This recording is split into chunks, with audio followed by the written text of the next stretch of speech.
Voilà, c'est lancé, l'enregistrement est en cours. Donc, bonjour à toi, Gwenaëlle, et bonjour, Elia. Bonjour. Et bonjour. Donc, Gwenaëlle, on est là toutes les trois pour Claude, ton papa. Tout à fait. Donc, je te laisse nous expliquer un peu la situation. Oui. Je me suis permise de te solliciter, Samia et du coup Elia, Mhm. euh, pour éventuellement faire une séance pour mon père qui est diagnostiqué bipolaire depuis très longtemps. Et à ce jour, il a 78 ans. Sa santé physique et mentale s'est beaucoup dégradée dernièrement. Il est hospitalisé. Plein d'hospitalisations depuis le printemps. Et suite à des malaises. Et la dernière, il a eu un traumatisme crânien qui aurait réveillé un AVC de 2018. Alors, le trauma crânien, c'est parce qu'il a fait une chute? On pense, parce qu'on quelqu'un de la famille l'a retrouvé au sol, dans son salon. Après, on avait été alerté, il y avait un infirmier qui passait matin et soir chez lui, qui avait alerté sur le fait qu'il y avait une odeur de gaz depuis le matin. Donc, Ok. est-ce que, voilà, on ne sait pas si c'est lié à ce gaz, si c'est lui qui a ouvert le gaz, si c'est pas lui. Voilà, mon père vivait seul en appartement. Ok. Et il était en perte d'autonomie, c'est ça? Il commençait à être en perte d'autonomie ou... Là, il commence vraiment à être en perte d'autonomie. Ok. Là, Je te- actuellement, à l'hôpital, il parle quasiment plus. En tout cas, on ne Mhm. comprend pas ce qu'il dit. Et il est alimenté artificiellement. Donc, par une sonde gastrique qui passe par C'est la ça. bouche. Mhm. Il me semble, hein, parce que moi, je ne l'ai pas vu hospitalisé. On habite loin, Mhm. à l'autre bout de la Ce qui France. veut dire qu'il a même plus la conscience, ou est-ce que c'est la conscience de se nourrir ou est-ce que c'est la force de se nourrir qui fait qu'il est alimenté par son... Il est alimenté parce qu'il y avait trop de reflux. Ah, ok. Donc c'est lié à son état de santé, Ouais. plutôt. Ouais. D'accord. Mhm. Et tu dis il ne parle plus. Est-ce qu'il y a une explication médicale ou pas? Alors, je ne sais pas. Tu sais pas. D'accord. Ok. Je te Du laisse coup, continuer. je donne quelques peut-être points marquants sur Tout à fait. le déroulé de sa vie. Mhm. Ok. Donc, j'ai nommé qu'il avait 78 ans aujourd'hui. Il a eu une enfance auprès d'un papa autoritaire et d'une maman plutôt soumise. Il a reçu des violences physiques de la part de ce père. Il est né dans une fratrie de 3 enfants. Il a rencontré ma maman en 67, puis il est parti pour un service militaire national en coopération en Afrique, Côte d'Ivoire, où il a enseigné 2 ans dans un collège catholique où il était considéré comme frère pour pouvoir enseigner. Ensuite, il est rentré en France et puis il s'est marié en 70. Et en 78, il y a eu une première décompensation psychique importante sur son lieu de travail. Il était kiné dans une institution qui accueillait des personnes handicapées, lourdement handicapées. Et ce jour-là, nous, la fratrie, donc on avait 7, 5 et 3 ans, on était avec lui sur son lieu de travail, je ne sais pourquoi. Et il a voulu qu'on prenne un camion de l'institution pour qu'on ait un accident et qu'a priori qu'on meure ensemble. Et le psychiatre à ce moment-là de l'institution euh, a vu ça et a fait en sorte qu'il soit hospitalisé. Mhm. À partir de ce moment-là, je crois que j'ai quasiment plus vécu avec mon père, peut-être encore 1 an ou 2. Ma maman a demandé le divorce en 81 Mhm. et mon père a dit qu'il avait été toujours très blessé par ce divorce. Par contre, il a très très peu exercé son droit de visite auprès de nous, les enfants. Il passait quelques fois à l'improviste, mais c'était toujours en phase maniaque. Donc, Mhm. on n'a pas pu développer un lien sain avec lui. Il a eu de multiples hospitalisations en psychiatrie à partir de ses 32 ans, presque une hospitalisation par an, souvent arrêté par la police en état de crise maniaque ou hospitalisé par un tiers. Quand il était en phase maniaque, il parlait parfois de ses antennes qui lui disaient ce qu'il devait faire. Mhm. Il exprimait beaucoup de délires mystiques, il parlait de fin de monde, de montée des eaux, de terre engloutie, et il avait une sorte de... Alors que moi je le nomme gourou, mais c'était un homme qu'il avait rencontré soit dans la rue, soit en hôpital psychiatrique dans les années 80, qui, euh, qui, se, qui se faisait appeler Voltaire. Enfin, il disait qu'il fallait qu'on l'appelle Voltaire et qui disait qu'il était Dieu. Et, et mon père a été très très soumis à cet homme, à se demander s'il n'est pas encore soumis à cet homme. Tu n'en sais rien?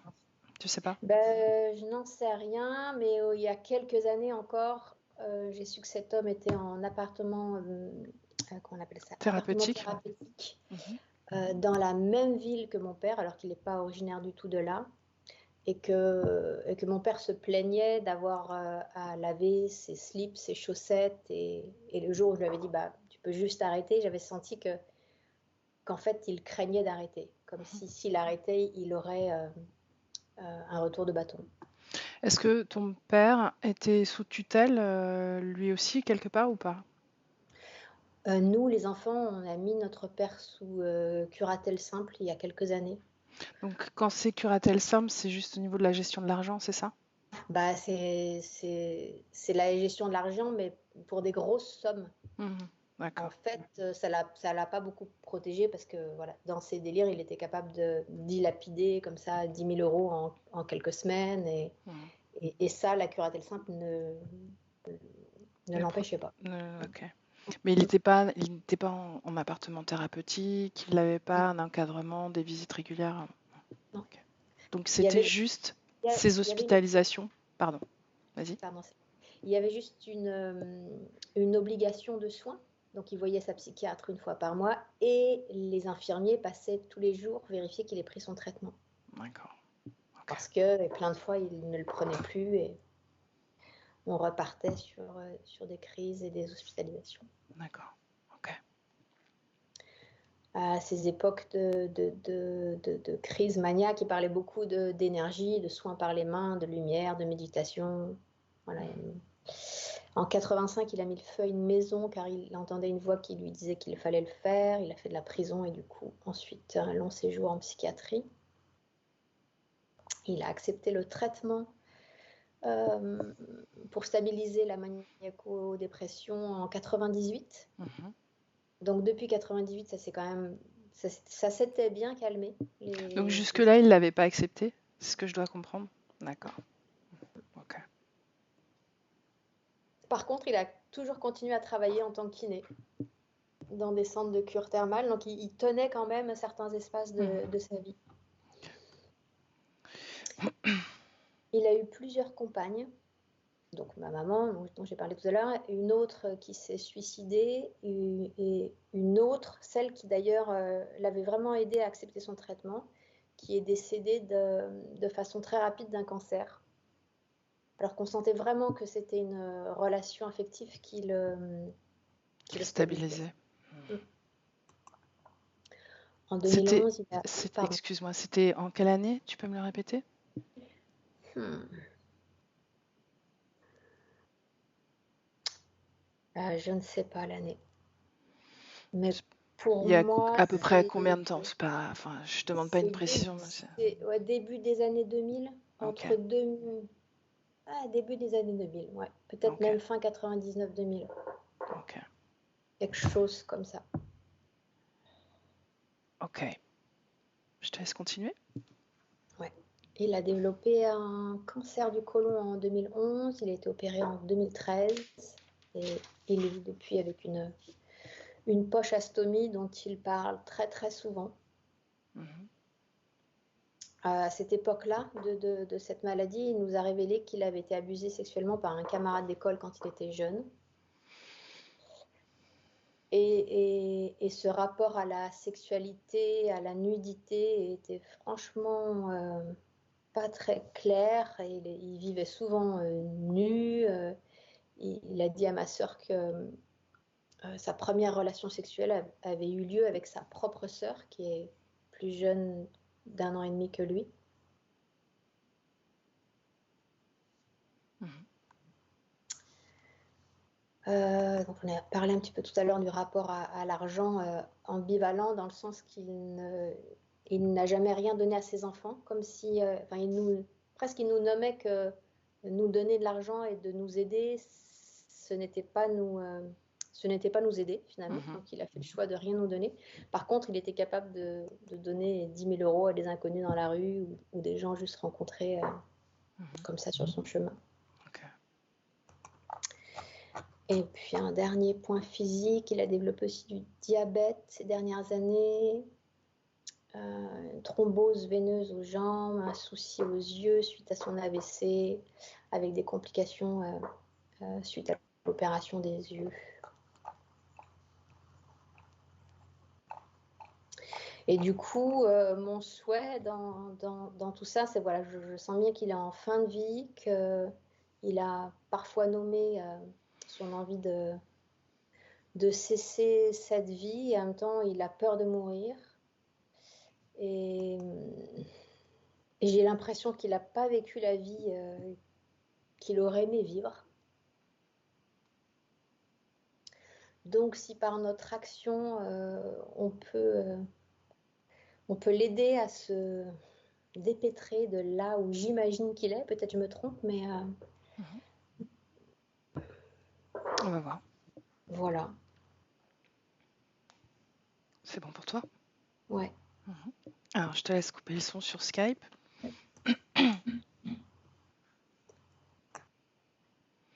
Ok. Bien. Elia, comment tu te sens? Ça va. Est-ce que tu es déjà avec lui? Oui. Claude, donc. Oui. Comment est-ce que... Dis-moi. Je le vois dans un espace vraiment bizarre. Ça me fait beaucoup penser à l'architecture d'un monument en Allemagne avec plein de morceaux de pierre quadrillés noirs. Et je suis dans cet espace-là et c'est comme s'il essayait de monter. Mais c'est infini. C'est de toutes tailles différentes et il est sur ça, en train de marcher, d'évoluer sur ça. Au-dessus de lui, il y a un ciel nuageux très sombre et je le sens très très agité. Enfin, en tout cas, je le vois agité. Et il Est-ce que... m'a même pas vu en fait. Il est vraiment focus sur sa tâche de gravir, gravir, gravir. Donc, si je comprends bien, ce monument, c'est un monument, c'est comme un escalier, quelque chose Ouais, qui en fait, donne sur l'extérieur. Il y a c'est pas... comme s'il était dans un champ de grosses marches, mais qui n'ont pas du tout la même taille, quoi. Ça fait même pas un escalier, c'est difforme. Enfin, c'est rectangulaire et c'est Mais difforme les en même marches temps. sont de différentes hauteurs, c'est ça? Voilà, ouais. Ok. Comment tu te sens dans cette ambiance, toi? Moi, je me sens oppressée. Pourtant, Bien. c'est grand, c'est vaste, mais il y a cette sensation au niveau du plexus qui te serre, quoi. Ok. Bien, tu vas régresser dans le temps et aller il y a un mois. Il est déjà dans cet endroit-là. À une place différente, mais il y est déjà. Une place différente? Oui, il est à un endroit Ah, différent. du monument, tu veux dire? Oui. Ok, Ouais. ok. Comment est ton énergie mentale dans cet espace, Elia? Trop active. Bien.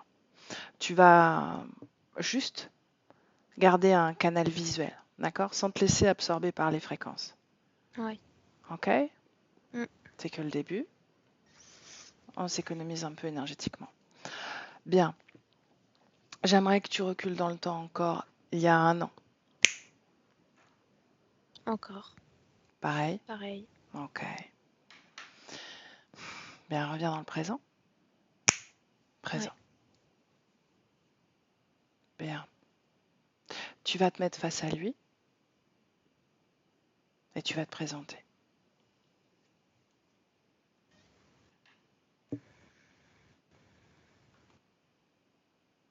Il me pousse. Il m'a pousse. bousculé comme ça. Bien. Alors, je viens avec toi en session, dans cette création. Ouais.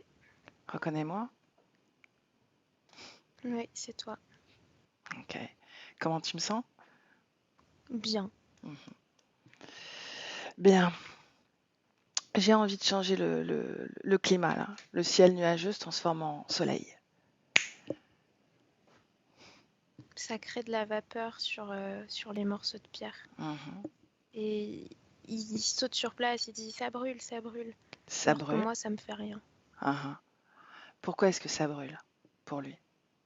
Et ça le brûle plus. Ça brûle parce que c'est comme s'il était un morceau de cette création, comme si Il est il compatible était une de ces fréquentiellement. pierres.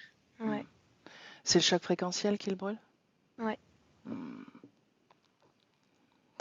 Bien alors, j'adapte la fréquence pour lui. Un tout petit peu au-dessus. Pour pas qu'il ait cette sensation de brûlure. Ouais, c'est bon. Ok. Est-ce qu'on arrive à capter son attention maintenant? Oui, mais on le dérange. Mhm. Bien, dis-lui pourquoi on est là. Et il me dit, ça fait longtemps que ma fille, elle est partie. Mhm. Demande-lui son nom. Comment elle s'appelle? Gwenaël, Mhm. Donc il parle bien de sa fille. Et lui, comment il s'appelle? Claude. Est-ce qu'il sait s'il a un corps physique ou pas? Oui, il sait qu'il a un corps physique, mais il me dit que son corps physique, c'est une décharge. Mhm. Pourquoi c'est une décharge? Parce que c'est un fourre-tout. De quoi?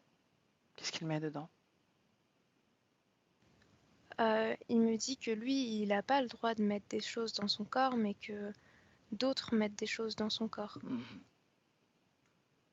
Bien.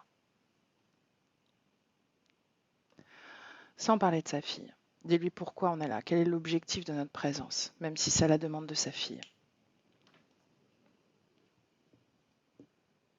Il me dit qu'on ne peut pas le libérer de cet endroit, que c'est son fardeau, cet endroit. C'est son Mhm. destin. En quoi c'est son fardeau? Il doit trouver la sortie tout seul. Mhm. Ça fait combien de temps qu'il cherche la sortie? 40 ans. 40 ans.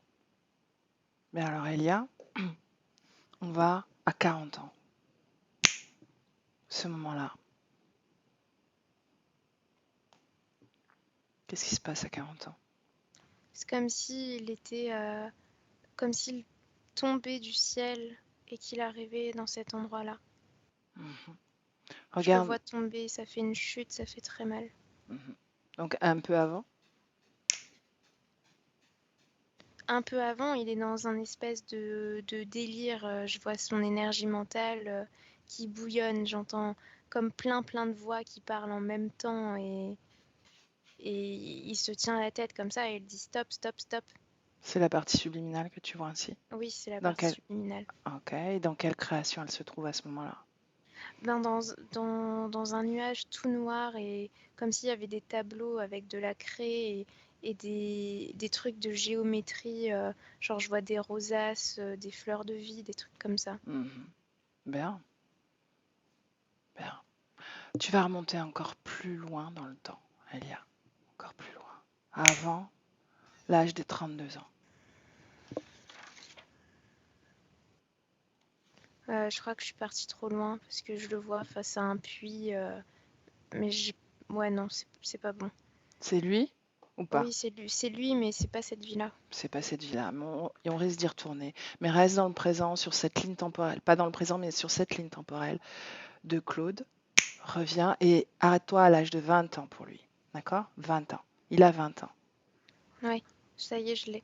Bien. Euh, il y a encore cette activité mentale importante et comme s'il y avait une activité d'ordinateur à l'intérieur de lui. C'est vraiment ce que je ressens. Mhm. C'est trop d'énergie, c'est presque électrique, ça bouillonne, c'est presque métallique aussi, alors Mhm. que ce qu'il dégage physiquement, c'est juste de la droiture, du Mhm. cadre, mais assez calme. Bien. Est-ce que dans cet espace-temps-là, il te voit, il te perçoit? Est-ce qu'il prend conscience de toi? Est-ce qu'il Non. accepte ta présence? Il me voit pas, il me perçoit pas. Il regarde à travers moi en fait, comme si j'existais pas. Qu'est-ce qu'il regarde? Un tableau avec des, des, des lignes comme un cercle tracé mais pas fini. Et il y a une formule de maths à l'intérieur. Je saurais pas te la décrire parce que j'y connais rien, mais c'est un truc compliqué.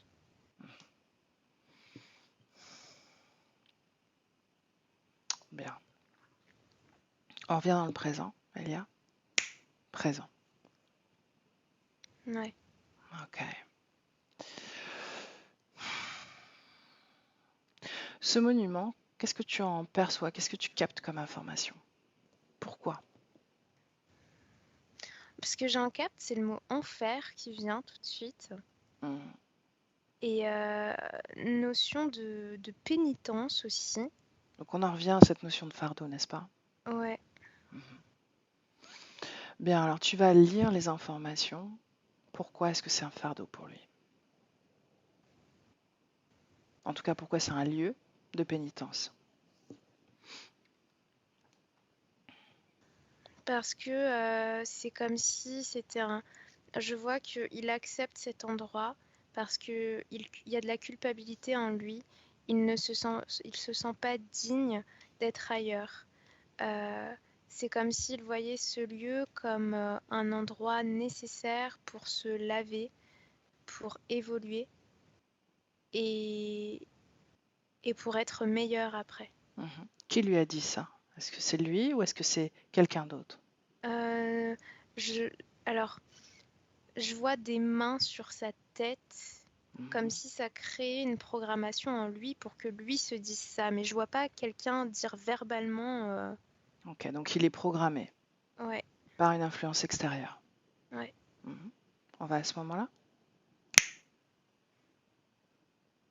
Je le vois en train de méditer. Il est assis en tailleur, les yeux fermés. Et Superpose les deux plans. C'est le plan oui, physique que tu me décris donc sur là? le plan physique, c'est ça. D'accord. Il y a un homme avec de l'alcool autour de lui. Enfin des parfums d'alcool autour de lui qui marchent. Et c'est comme si le bruit de ses pas, ça faisait un tempo qui permet à la conscience de Claude de se connecter en fait. À quoi? De se connecter à ce truc qui se passe dans l'éther. C'est comme une boule d'énergie grisâtre qui, qui circule autour de lui. Il y a des flashs de lumière qui font plein de trucs comme ça autour de lui et de l'homme.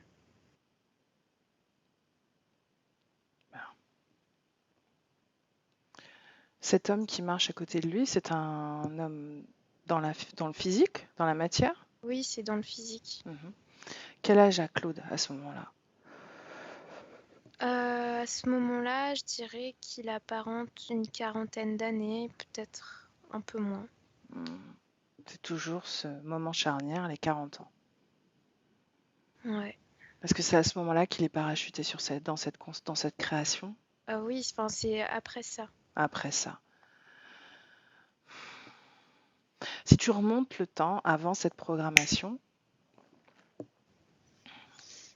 qu'est-ce qui envahit ses pensées? Est-ce que c'est le fait de faire pénitence ou pas?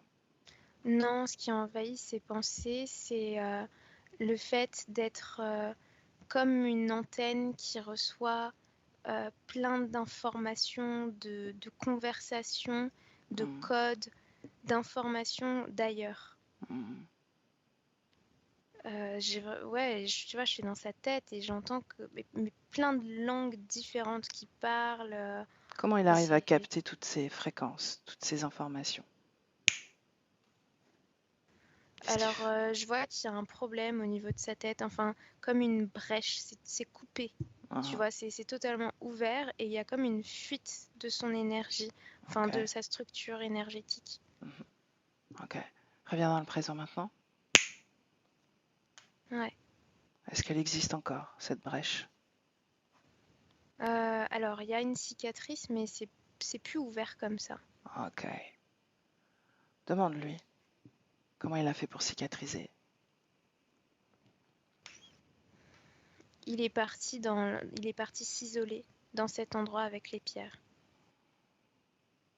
Donc c'est ce lieu où on se trouve, n'est-ce pas? Oui. Qu'est-ce qui émane de ces pierres à part cette information de pénitence en termes de fréquence? Quand tu les touches, qu'est-ce que tu ressens? Je ressens un vide. J'ai l'impression que ça me draine. Bien, déconnecte-toi. Déconnecte-toi. Ouais. Et je vais désactiver ce drainage. Maintenant. Désactiver. Ça ne fonctionne plus. Elles n'ont plus aucune activité, aucune information à transmettre, rien. Ouais, c'est bon. Ça marche? Mm. Comment est-ce que réagit Claude? Ça ne change rien, il continue à escalader. Il ne réagit pas à ce changement fréquentiel. Non. Quelle information transite dans son énergie mentale en ce moment même? Trouver la sortie. Ok. Mais alors je crée une sortie. Sortie. Là. Est-ce qu'il Il l'a l'a vu? pas lancé. Ah, c'est pas la bonne sortie. Non. Ah. Demande-lui pourquoi. Il veut pas prendre Ça cette crée de sortie. la colère en lui. Ah. Il me dit parce qu'il ne veut pas être trompé. Que la sortie, elle ne peut pas être créée, il faut qu'elle soit trouvée. Ah. Donc il m'a vu créer la sortie, n'est-ce pas? Oui. Ah. Bien alors je vais cacher la sortie.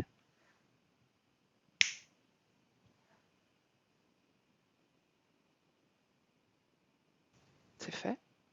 Ouais, il continue à escalader. Et puis il tombe sur cette sortie. Non, il passe à travers. Non. Qu'est-ce que ça... Pourquoi est-ce qu'il arrive à passer à travers? Parce que il n'y a pas la bonne fréquence sur cette sortie. C'est comme c'est comme un tableau pour lui. Il l'aperçoit comme un truc qui n'est pas réel. Il est complètement fondu dans cette création. Oui. Mais alors je lis l'information de cette création et je crée la bonne porte avec la bonne fréquence, celle qui est totalement en syntonie avec cette création.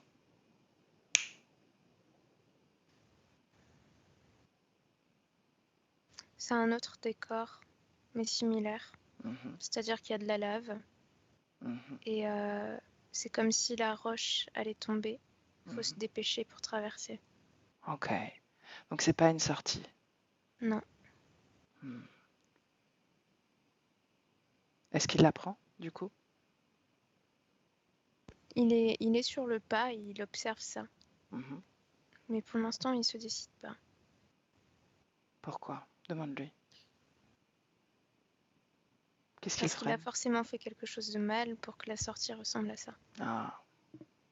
Ok. Demande-lui s'il veut qu'on s'en aille. Oui. Demande-lui pourquoi. Parce qu'on le retarde. On le distrait.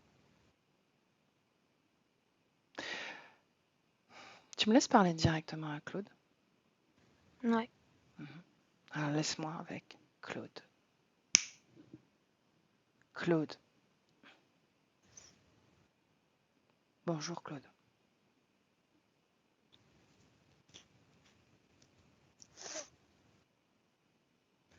Bonjour. Claude. Ah, quand même.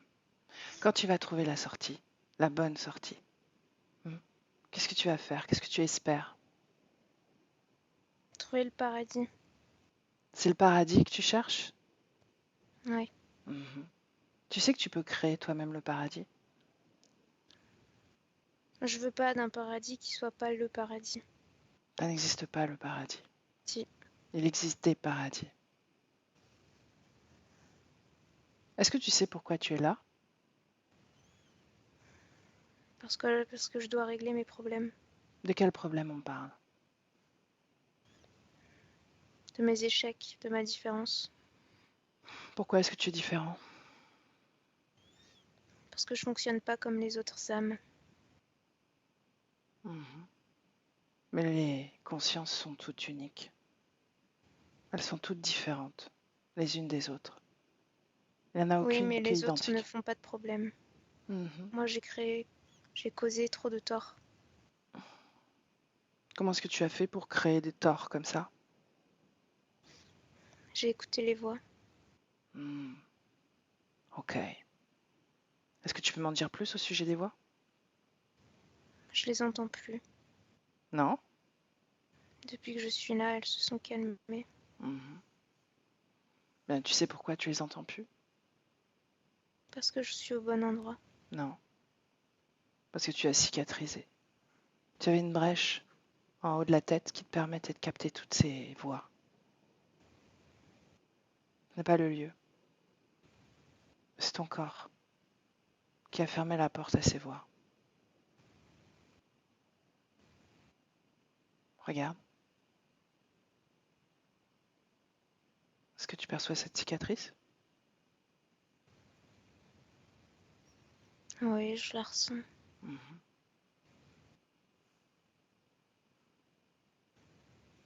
Qu'est-ce que tu lis d'autre de cette cicatrice? Qu'est-ce que tu comprends? Qu'est-ce que tu captes comme information?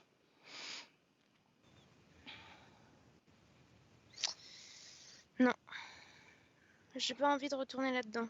Mhm. Il y a trop Non, de quoi. voix. Ça recommence. Ah. Je veux plus rien avoir à faire avec ça. Est-ce que tu as vu comment j'ai transformé le ciel? Oui. N'est-ce pas digne de la création d'un paradis? Non. Non. Pourquoi? Pourquoi c'en est pas digne? Parce que de la lumière dans le ciel, ce n'est pas le paradis. Hmm. Voilà, on va chercher le paradis, tu es d'accord?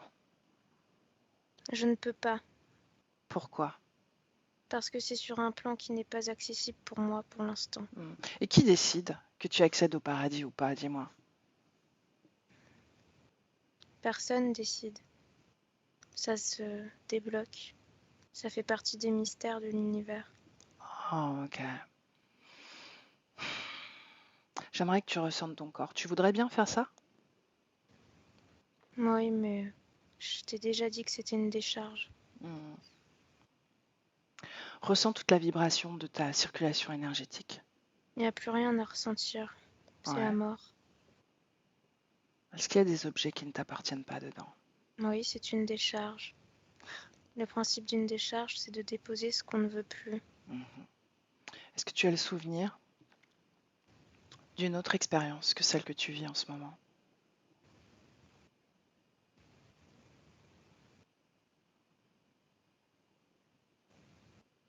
Non. Mhm.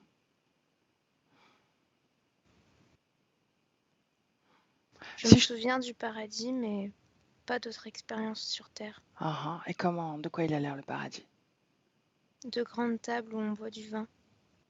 C'est ça le paradis? Oui. D'accord. Quoi d'autre? Qu'est-ce qui se passe d'autre au paradis? Il y a de grands jardins dans lesquels on peut flâner. Ok. De grands bâtiments, une architecture que sur Terre n'existe pas. Ok. Tu sais Il quoi? y a beaucoup de monde aussi. Mhm. Et du monde qui n'envahit pas la tête. C'est silencieux, c'est calme. Mhm. Tu sais que je sais où est ce paradis?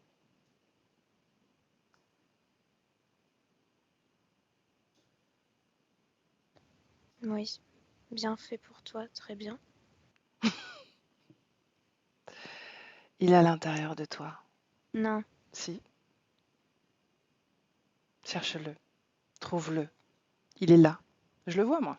non, tu dis n'importe quoi. Mais si. Regarde à l'intérieur de toi, Claude. À l'intérieur de moi, c'est une décharge. C'est Non, de la moisissure, ça il y pourrit. a un endroit en toi qui sait où se trouve ce paradis.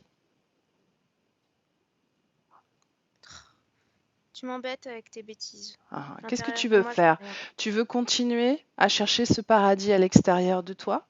à marcher, à t'épuiser et à rejeter tout ce qui pourrait te donner quelques pistes? C'est ça que tu veux faire, Claude? Tu ne risques rien à essayer de regarder à l'intérieur de toi. Regarde à l'intérieur de toi. Cherche ce paradis en toi.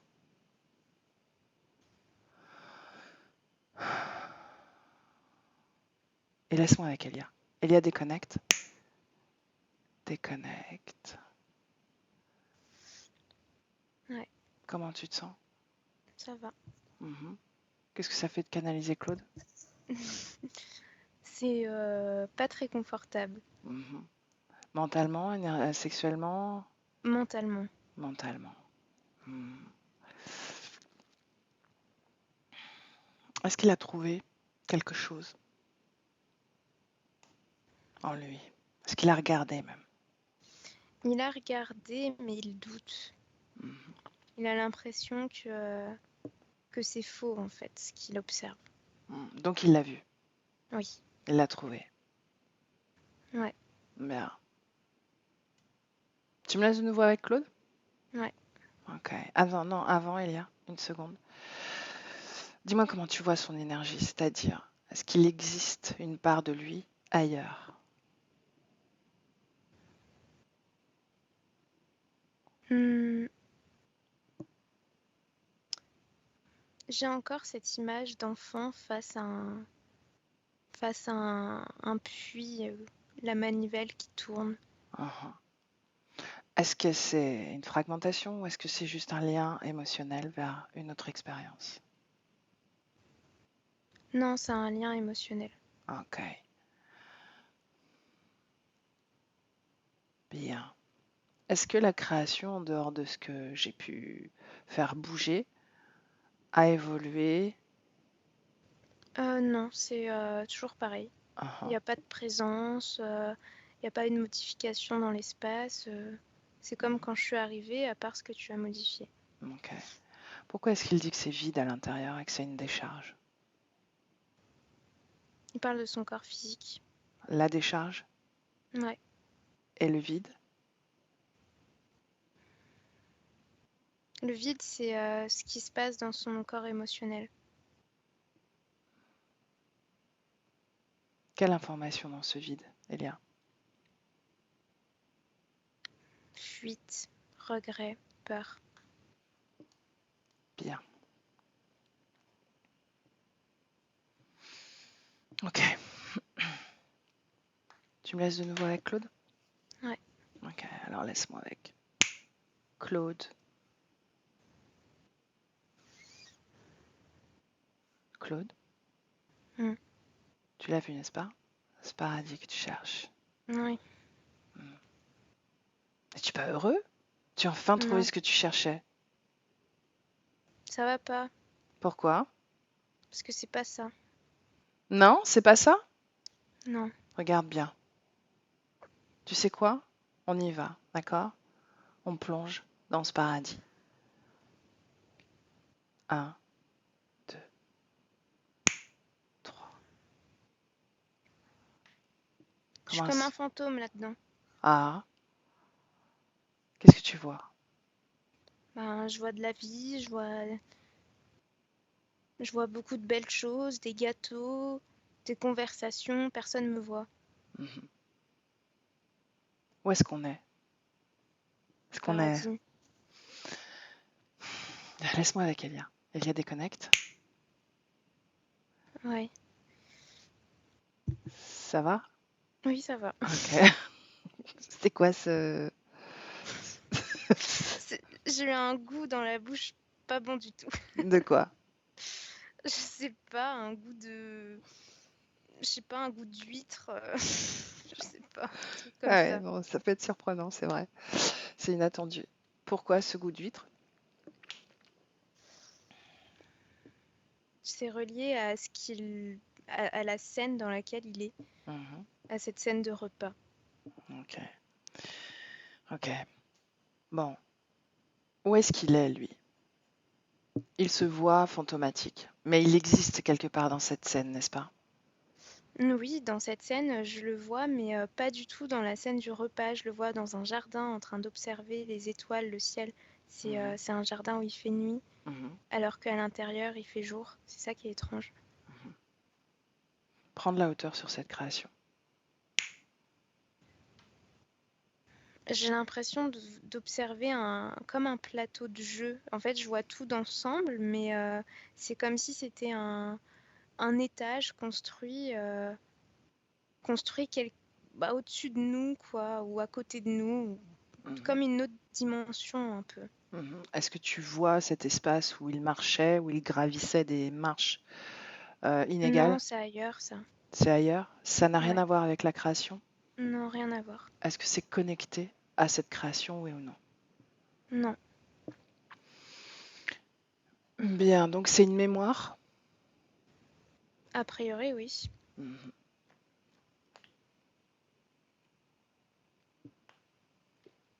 Bien, on va dans cette scène où c'est un petit garçon face à un puits. Maintenant.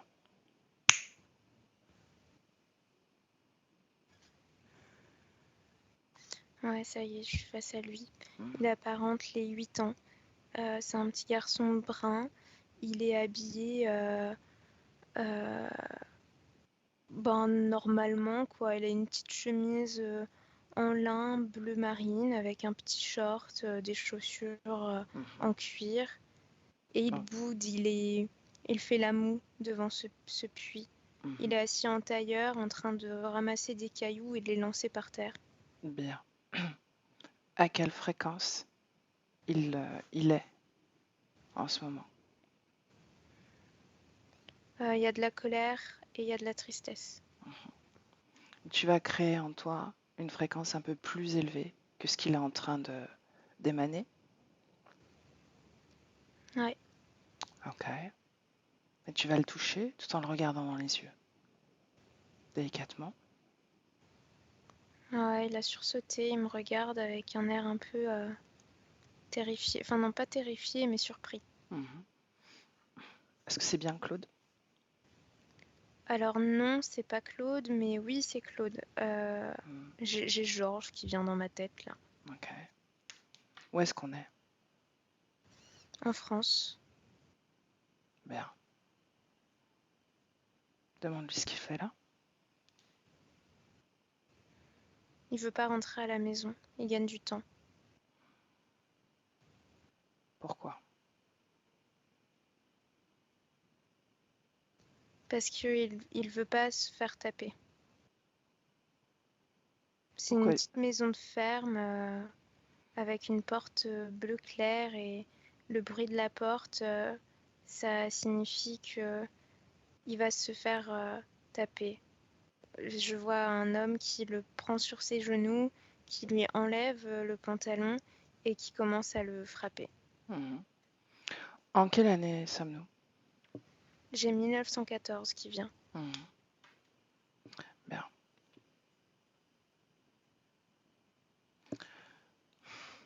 On continue dans cette scène. On avance à un moment important.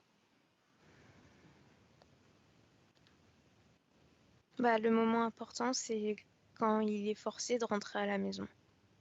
Et qu'il Il se se le fait voit frapper? rentrer. Ouais, et il Mhm. se fait frapper. Et il y a sa mère qui est en train de préparer un dîner, une salade, Mhm. et elle baisse le regard, elle ne fait rien. Et il y a une petite fille qui, je dirais, a 2 ans, par terre, en train de mâchouiller un truc, qui regarde avec beaucoup d'empathie ce qui est en train d'arriver à l'enfant. Superpose les deux plans, Alia. Plan subliminal et plan physique. Qu'est-ce qui se passe d'un point de vue subliminal? D'un point de vue subliminal, c'est comme si l'enfant était en train de se prendre une marée noire. J'ai vraiment cette image de colère qui se déchaîne sur lui et qui le traverse, tandis que l'enfant essaye de lui envoyer de l'amour, de la lumière. Et la mère, elle, est comme dans un bocal, comme s'il y avait beaucoup de regrets qui tournaient en elle et de la peur aussi. Mhm. Reste focalisé sur l'enfant et avance à un moment où tu vois un changement énergétique, s'il existe, important, charnière. Euh, Soit je suis en train de... Elia? Elia? Je te perds. Je suis en train de te perdre au niveau du réseau. Ah, Là, c'est bon, c'est euh, revenu. ok. Mhm. Ok. Continue. Du coup, donc sur le plan physique, je vois l'enfant qui est sur le point de s'endormir et sur le plan énergétique, c'est comme si toute la colère qui s'est déversée sur lui, Mhm. il l'a digérée. C'est-à-dire que je vois que ça, il l'intègre Mhm. pour la faire ressortir ensuite après. Mhm. Parce que Donc, sinon, ça reste collé. ok. Donc finalement, il s'est débarrassé de cette marée noire, de cette... Qu'est-ce qu'il en reste de cette scène, énergétiquement, fréquentiellement? Il y a de l'amertume, Mhm. de la tristesse et de la honte aussi. De la culpabilité. Ouais, c'est plutôt de la culpabilité. Mhm. Parce que c'est comme si il se sentait coupable de devoir intégrer cette énergie en lui pour ensuite l'expulser. Mais il n'arrive pas à l'expulser sans faire ce phénomène-là. Et en faisant ça, il se trahit, c'est ce qu'il ressent. Parce qu'il accepte d'intégrer quelque chose qui ne lui appartient pas? Oui, Mhm. et quelque chose de négatif surtout. Mhm. Et Continue. ça arrive tous les jours, ce phénomène. Vraiment tous les jours, je vois que ça arrive. Est-ce que c'est suite à cette correction qu'il reçoit? Oui, à chaque fois qu'il rentre chez lui, c'est Mhm. comme un rituel en fait. Il est le bouc émissaire de cet homme-là, de son Mhm. père. Mhm. Est-ce qu'il y a une interférence qui se crée, Elia, ou pas? Oui. À quel moment? Je- En fait, ça s'intègre petit à petit, à force d'absorber l'énergie de l'autre. C'est comme s'il devenait l'autre au fur et à mesure. Qui est l'autre? De son père, l'énergie de son père, Mhm. mais l'énergie de son père est biaisée. Il y a une espèce d'énergie sexuelle bizarre Mhm. à l'intérieur. Ok, on y est. Ok. Bien. Reviens dans le présent de nouveau, Elia. Présent. Ouais. Comment est-ce que tu vois Claude? Il baisse la tête, il baisse le regard. Il arrête de marcher? Ouais. Il arrête de chercher la sortie? Ah oui, il est figé et on dirait un enfant, mais dans le corps d'un vieil homme qui est tout timide, tout intimidé. Mhm. Qu'est-ce qui s'est passé? Demande-lui. Pourquoi ce changement? Parce que on l'a fait trembler de l'intérieur. Oh. Et avec quoi on l'a fait trembler de l'intérieur? En réveillant ses traumas. Mhm. De quel trauma on parle? Il me montre encore les images qu'on vient de voir. Mhm. Ok, donc de cette expérience de petit garçon Ouais. battu quotidiennement. Mm.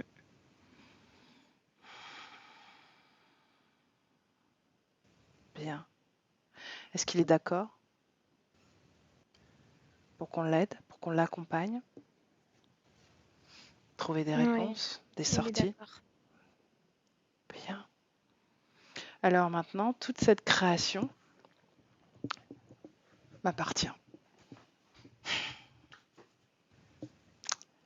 Elle m'appartient et j'appelle les propriétaires de cette création. Maintenant. Il y a un reptiloïde et deux humanoïdes qui sont apparus. Mhm. Est-ce qu'ils sont connectés directement à Claude, oui ou non? Oui, Bien. Demande à Claude s'il les a reconnus. non, Bien. Demande à Claude pourquoi est-ce que son corps physique est une poubelle. Parce que son corps physique est le réceptacle de télécommunication, c'est ce qu'il me dit. Mhm. Depuis quand? Des informations, Elia. Depuis ses 8 ans. 8 ans de Claude? Ouais. Ben alors on va à ce moment-là. 8 ans.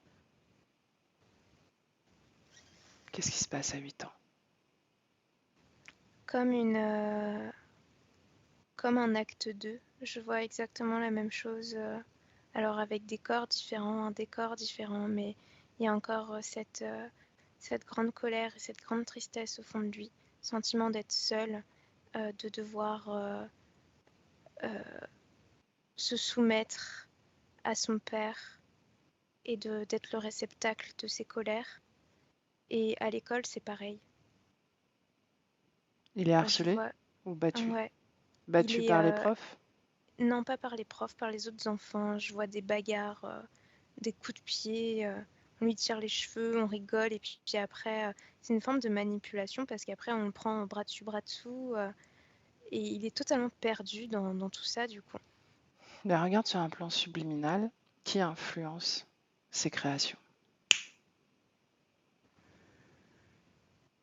C'est le reptiloïde qui s'occupe de ça. Mhm. Comment il fait ça? Je vois comme s'il créait autour de Claude une bulle noire qu'on a envie de percer. C'est vraiment cette sensation-là, envie de percer cette bulle pour l'extérieur.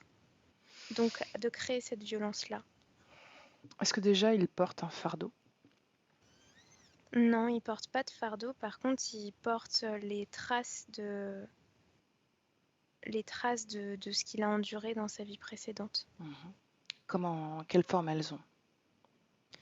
Alors je vois que c'est comme si au niveau de son bas du dos, comme s'il y avait une barre. Ouais, ça fait vraiment comme une barre, une marque sur la peau. Ça fait comme ça. Et au niveau de son cœur est tout fissuré, tout serré, comme un cœur de fumeur, alors que c'est un enfant.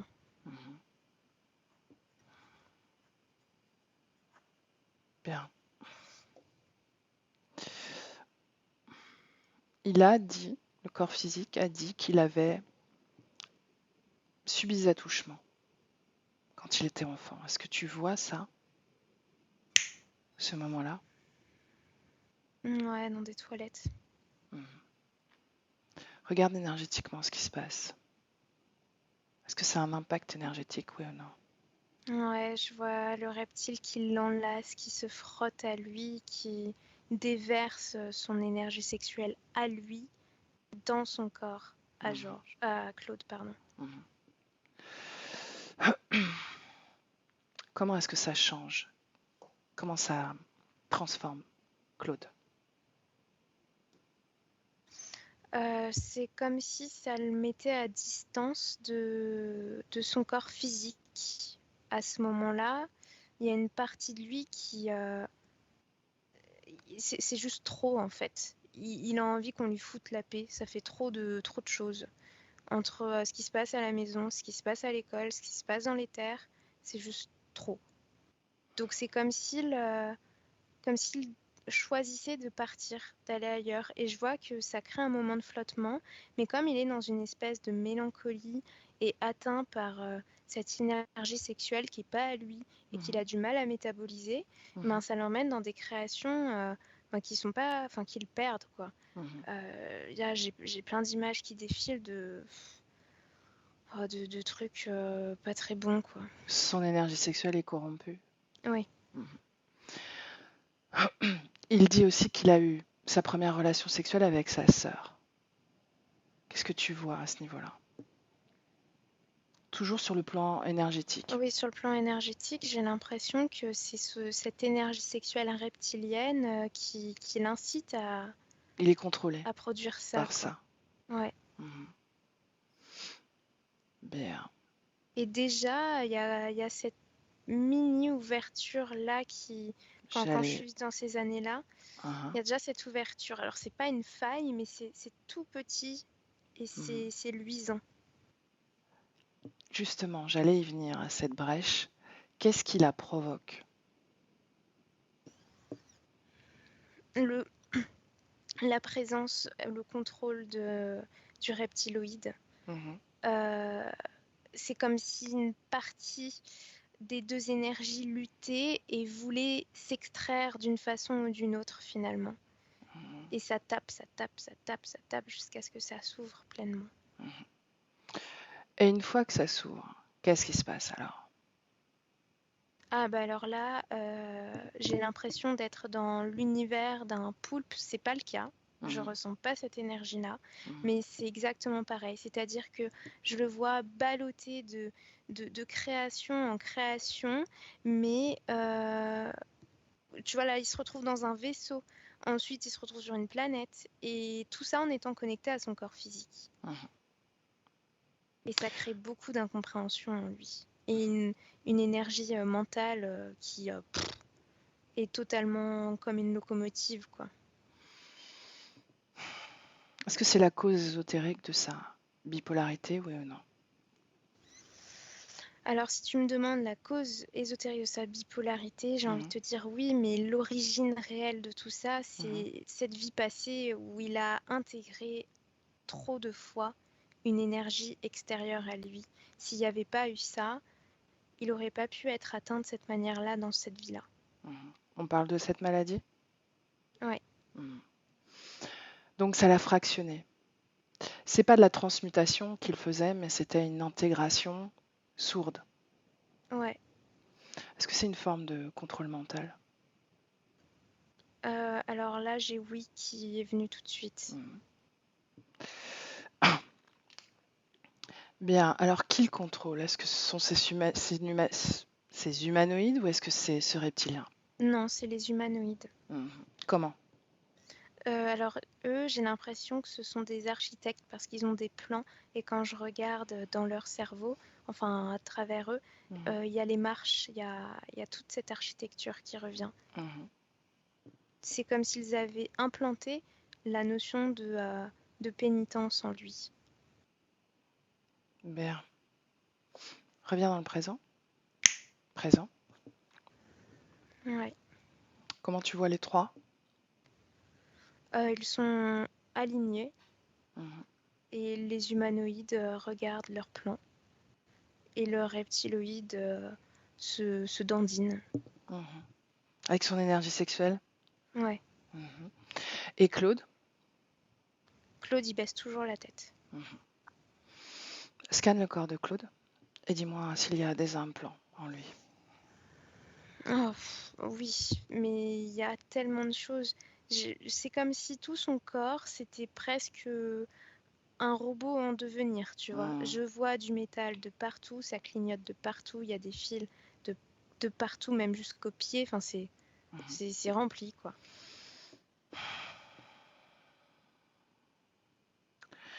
Bien. J'aimerais parler au chef qui commande des trois. Alors, je dirais que c'est les deux humanoïdes. Ils sont tous les deux pareils, vraiment pareils. Il Mhm. n'y a aucun signe distinctif. C'est comme si j'avais un miroir entre Quand les deux. tu, quand tu dis ça, comment réagit le reptiloïde? Il est pas content du tout. Il est très Mhm. en colère. Il découvre que c'est un sous-fifre, un outil qu'il a utilisé. Ah, c'est pas qu'il découvre, c'est qu'il y croit pas surtout. Mhm. Ben, qu'il demande à ses partenaires. Ils lui disent que non, mais moi Mhm. je vois que si. Bien. Ce reptiloïde-là, je le draine de son énergie sexuelle.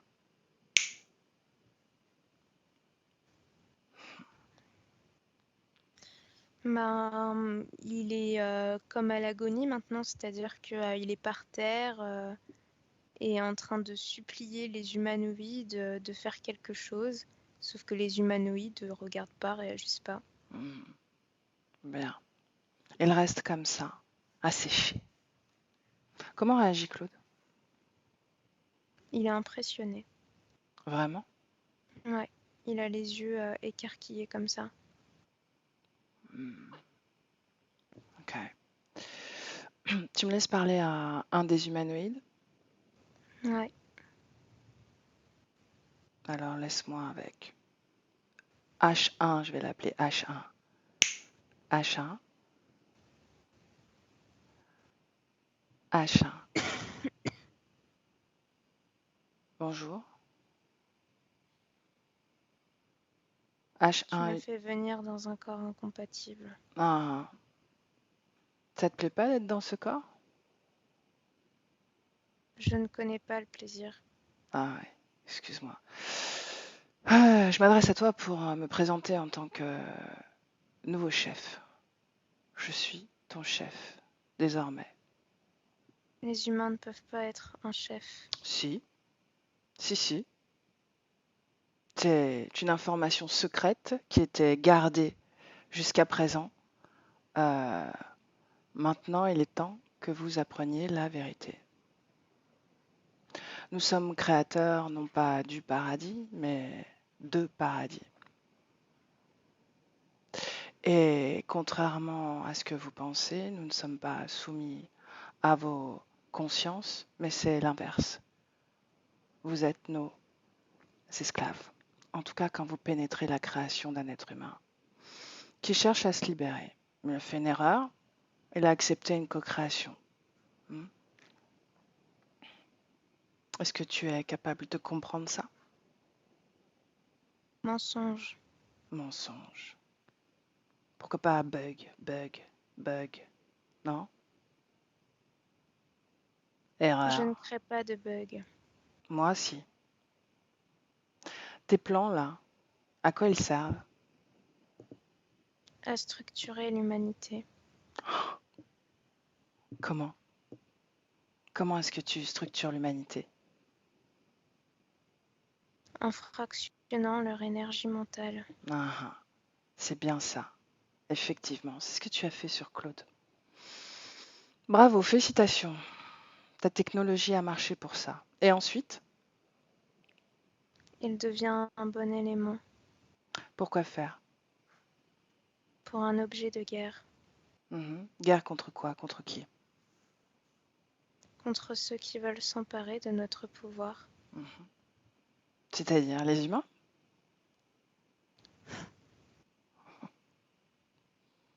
Hmm? Les humains n'y connaissent rien. Alors contre qui? Contre les autres. Ceux de l'espèce de ce prisonnier, de ce moins que rien. Tu parles Puis de contre ce, tous les autres aussi. tu parles de ce reptiloïde-là? Oui, Celui qui se tortille par terre? oui. Et comment tu fais pour te nourrir? Qu'est-ce que tu récupères sur Claude? Son énergie mentale, Seulement? lorsqu'elle a été suffisamment diluée, dépolluée de l'énergie sexuelle et émotionnelle. Ah. Comment tu fais pour la dépolluer de l'énergie émotionnelle? Sexuelle, j'ai compris, c'est l'autre. Mais émotionnelle. La roche l'absorbe. Tu l'as désactivée, mais je peux la reprogrammer. Non, tu ne peux plus. Essaye. Lorsque tu seras parti, je pourrai la reprogrammer. Non, tu ne pourras pas. Par contre, moi, je vais te programmer. Avec cette nouvelle information. Je ne suis rien. Je suis l'esclave de Claude. Voilà. Elia déconnecte. Déconnecte.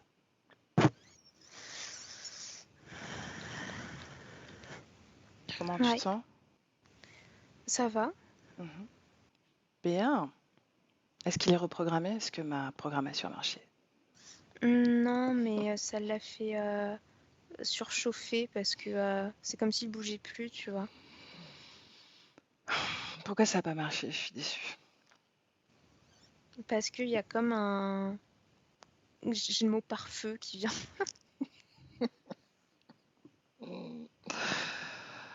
Ok, est-ce que le pare-feu c'est Claude?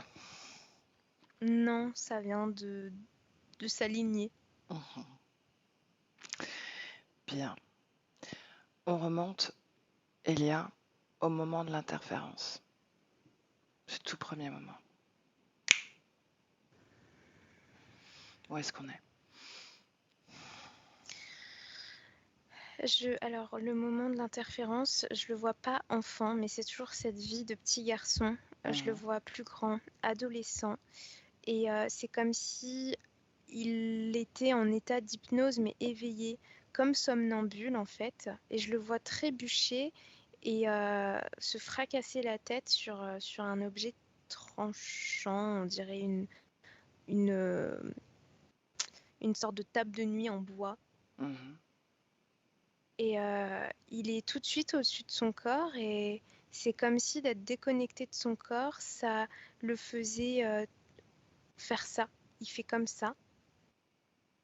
Et là, les deux autres arrivent. Il est déjà sous contrôle. Oui, Il est en totale perte de volonté. oui. Mhm. On va au moment de l'incarnation de Georges, ce moment-là.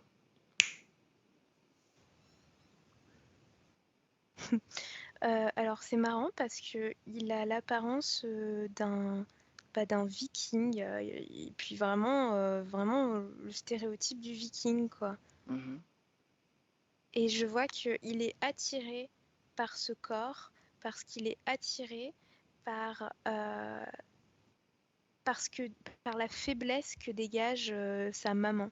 Il y a un besoin de la protéger, un désir de la révéler en fait. Mhm. En tant que viking? Alors il est porté par cette énergie viking, ouais, mais qui n'est plus présente une fois qu'il est pleinement dans son corps physique. Il oublie? Ouais. Mhm. Est-ce que c'est une expérience? C'est une mémoire? Ouais, c'est une mémoire. Mhm.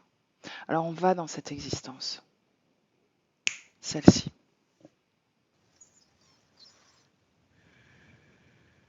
Ouais, c'est un guerrier qui. J'entends des bruits de cornes là dans le fond et je sens mon cœur qui bat hyper vite, mais d'adrénaline plaisante quoi à travers Ah, lui. Genre pour lui, profite. c'est vraiment cool quoi. Ouais. Ah ouais, bah je profite pas parce que c'est pas du tout mon délire. Et, et genre, je sens une énergie masculine hyper intense quoi. Mhm. Mhm. Pour lui, c'est plaisant d'aller tuer des gens. Mais je le vois pas interférer, je le vois libre parce qu'il est convaincu que ce qu'il fait, c'est bien. Mhm. Et puis, il y a une espèce de loyauté envers sa communauté qui est très importante. Et genre, je vois que pour lui, les femmes, c'est genre des déesses, quoi. Il a un regard sur la femme, je le vois à genoux, quoi, devant une femme. Pourquoi?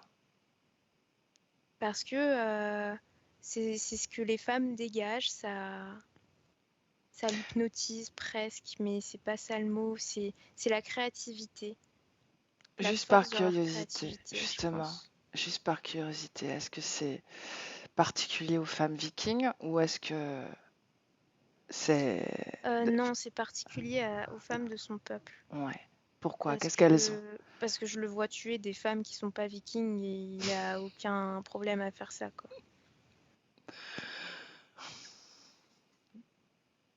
Tu sais pourquoi je souris, enfin je ris même? Je sais pas. Parce que c'est ça la liberté. Et c'est ça, vivre la dualité et faire des choix dans la dualité pleinement et en responsabilité. Même ce genre de choix te rend libre et serein. Bah, en tout cas, oui, je le vois libre et Ouais. serein, effectivement. Mhm. Bien. Alors on peut dire que c'est une existence totalement libre. Oui, On a cette fréquence de liberté, n'est-ce pas? oui. Et Bien. même au moment de sa mort, Mhm. même si dans les croyances de son peuple, il y a une notion de Dieu et d'aller dans une sorte de paradis, et ben je vois qu'au moment où il meurt, sa conscience reste libre, quoi. Mhm. C'est-à-dire qu'il y a une lumière qui se présente et je vois qu'il balance une hache sur la lumière parce que, parce que c'est extérieur à lui, quoi. Pierre. Et il y a juste une curiosité, pourquoi est-ce que cette énergie de viking m'est si familière? Parce que vraiment, j'ai l'impression que c'est très familier pour moi.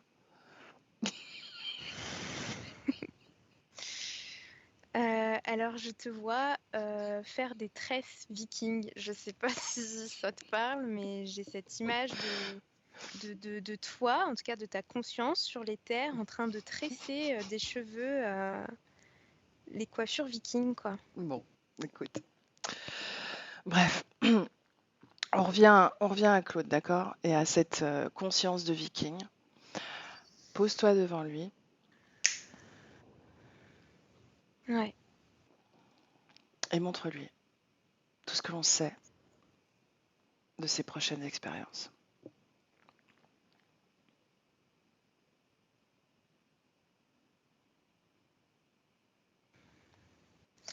Ouais, je lui montre et ça le rend nerveux. Mhm. Ce sont ces informations, ce sont ces expériences, peu importe l'espace-temps. Il sait ce qu'il a vécu, ce qu'il vivra et ce qu'il vit. Tout est en même temps.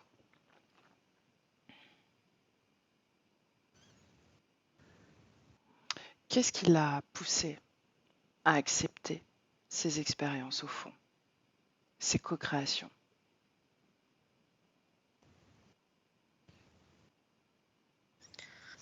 Le désir de protéger les plus faibles. Mhm. Je vois que lorsqu'il a été confronté à cette énergie extérieure qui lui collait dessus, Mhm. la seule raison pour laquelle il avait la sensation de ne pas pouvoir l'éjecter d'une autre manière, c'est parce qu'il savait que s'il l'éjectait, elle irait se coller ailleurs, sur sa sœur ou sur sa mère. Mhm. Bien. Est-ce qu'il accepte d'intégrer des choses qui ne lui appartiennent pas pour prendre le risque de le corrompre intérieurement, de nouveau ou pas? Il veut trouver un moyen de protéger les plus faibles. Mhm. Il ne le fera pas s'il y a un moyen de les protéger.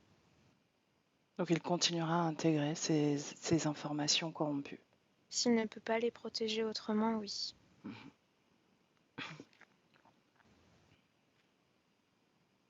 Est-ce que l'on peut sauver les autres, Elia, à leur place? Ben, moi, je dirais faudrait peut-être transférer les informations et après les laisser faire leur choix, quoi. Mhm. Mais pas se sacrifier pour des consciences qui sont venues expérimenter. Dis-lui, montre-lui.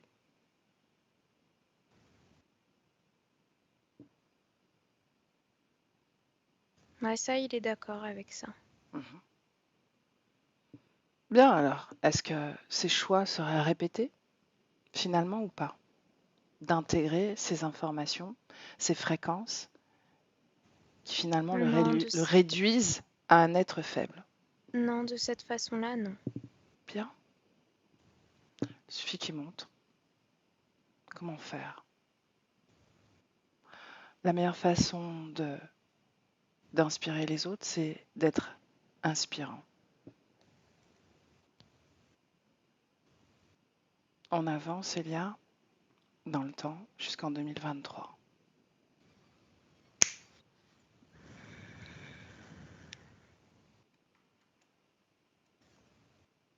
Ouais, c'est bon, je suis face à lui. Mhm. Comment est-ce Je que le tu... vois dans son corps physique et du coup, sa création est ben, parallèle à ce qui se passe dans son corps physique. Je le vois sur un lit d'hôpital, mais il me regarde avec un sourire et il m'a fait un clin d'œil.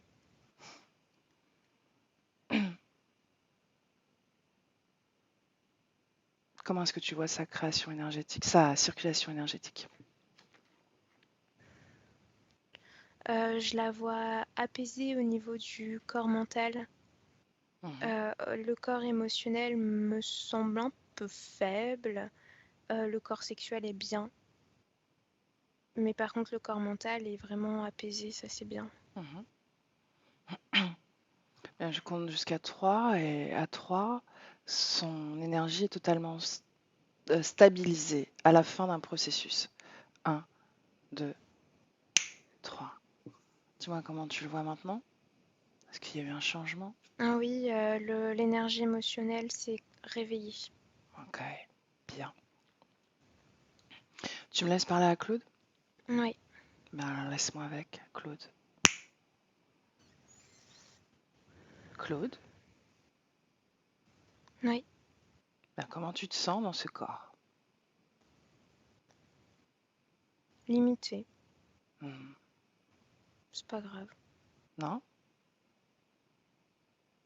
J'en ai assez fait. Qu'est-ce que tu as fait justement? J'ai beaucoup créé dans ma vie. Mhm. Je peux me reposer maintenant.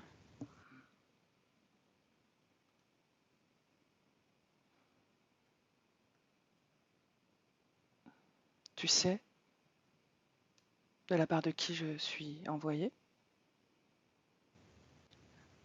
Oui, Gwenaël. Mhm. Est-ce que tu as un message à faire passer? Parce que ton corps physique n'est plus capable de parler. Qu'elle continue à suivre son propre chemin. Mhm. C'est bien de vivre pour soi.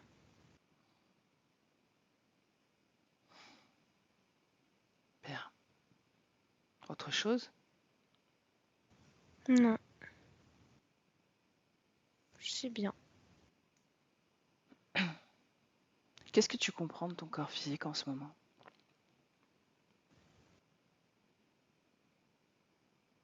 Tu es en train de se rétablir.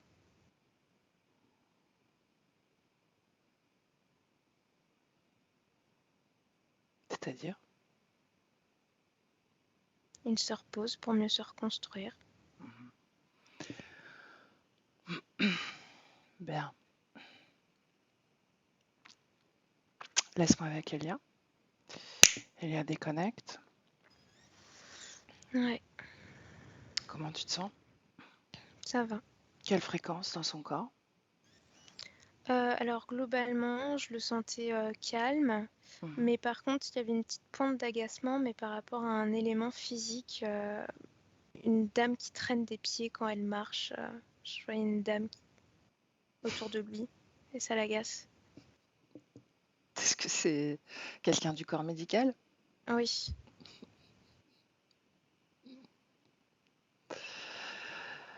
Bien expliquer qu'on ne peut pas tout changer de l'extérieur. Malheureusement, il n'y a que l'intérieur qui peut être modifié. Pour autant, il peut peut-être lui passer un message de façon subliminale. elle peut pas, elle a pas le temps. Non, il n'y a pas le temps. Mhm. Bien alors, dis-lui que je vais compter de 1 à 3 et à 3, ce bruit ne sera plus agaçant du tout. Il ne portera même plus d'attention à ce bruit. Est-ce qu'il est d'accord? Oui, Bien. 1, 2, 3. Ce bruit n'existe plus dans sa réalité, dans sa perception. il vient de me faire un clin d'œil. Bien, qu'est-ce que tu lis si tu te projettes un peu en termes de création? Alors, dans les terres, quand je regarde ce qui se passe, je le vois créer comme des ponts qui lui permettent d'observer en hauteur la situation des personnes qui l'entourent. Mhm. Et genre, ça l'amuse, c'est un peu comme pour épier, mais c'est enfantin, c'est sans mauvaise intention, parce que ça lui permet de s'inspirer de ce qui se passe dans la vie physique des autres, puisque Mhm. lui, sa vie physique, ben, Et limité. est, ouais, voilà, limitée. Bien. Mais je le vois bien, en tout cas, hein, dans ces images-là. Il est un peu espiègle, hein, quand même, Mhm. un peu farceur, mais vraiment, c'est pas négatif du tout.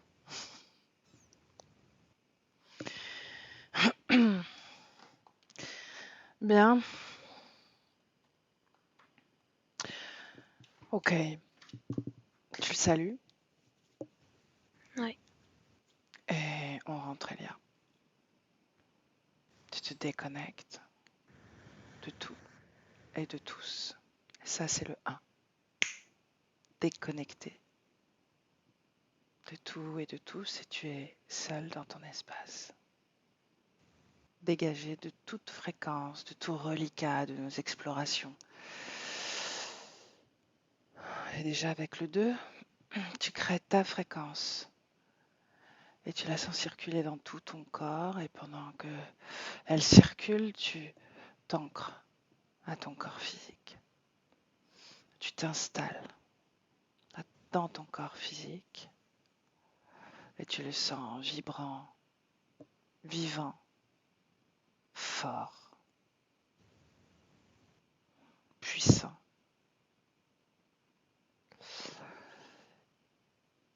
Et chaque respiration, chaque battement de cœur t'aide à faire circuler profondément ta fréquence dans tout ton corps, dans toutes tes cellules.